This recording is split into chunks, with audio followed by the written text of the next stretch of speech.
अरे की गोरी तोरी चुनरी बा लाल लाल रे, की गोरी तोरी चुनरी बा लाल लाल रे, अरे की रोड पे चले लेता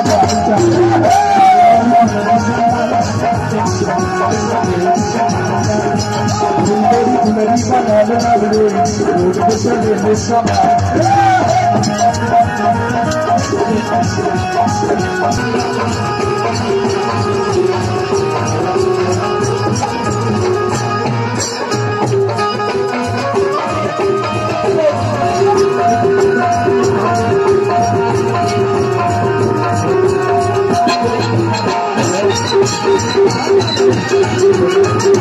निजवा में चलत रहा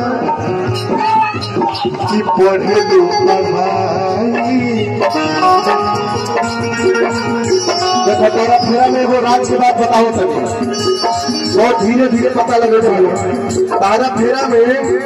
साल हाई स्कूल के पेपर बस कि पहुंचे जाए तो लड़कियां बड़े जो तारा ने देखा आपका कला देखिए बुरा मत मानिएगा आपका कला खाली आपकी कला से भी खाली लोग उपस्थित अभी अपने पूछ रहे हैं हम कैसे दिखाते भाई भैया मारे लगे तो लड़का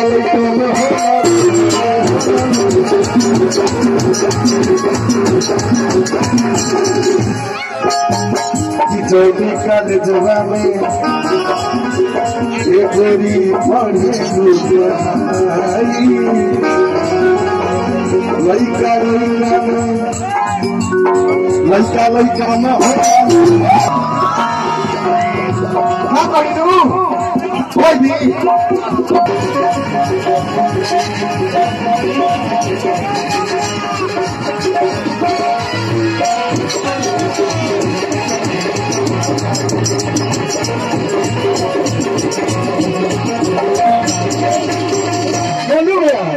कि चौदह का निजवा दे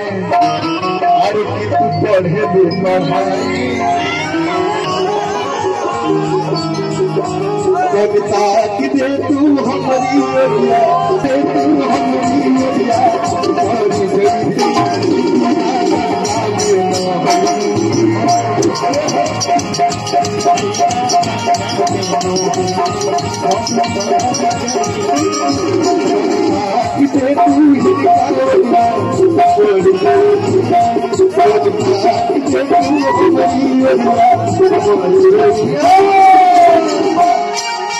हमें तो चाहते मारू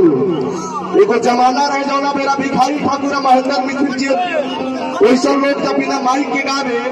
3 किलोमीटर सुनाए लेकिन आज के समय में ना सुनाई तो खैर बोलिए ना अगर माइक बढ़िया साउंड बढ़िया बजवावे का पता चली हमार कल पेपर में छोड़ कर कल पेपर बाबा ये बता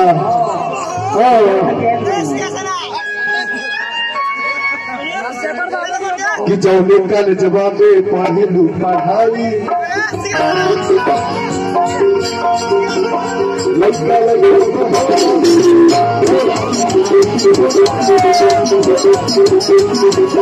अरे लड़का चिता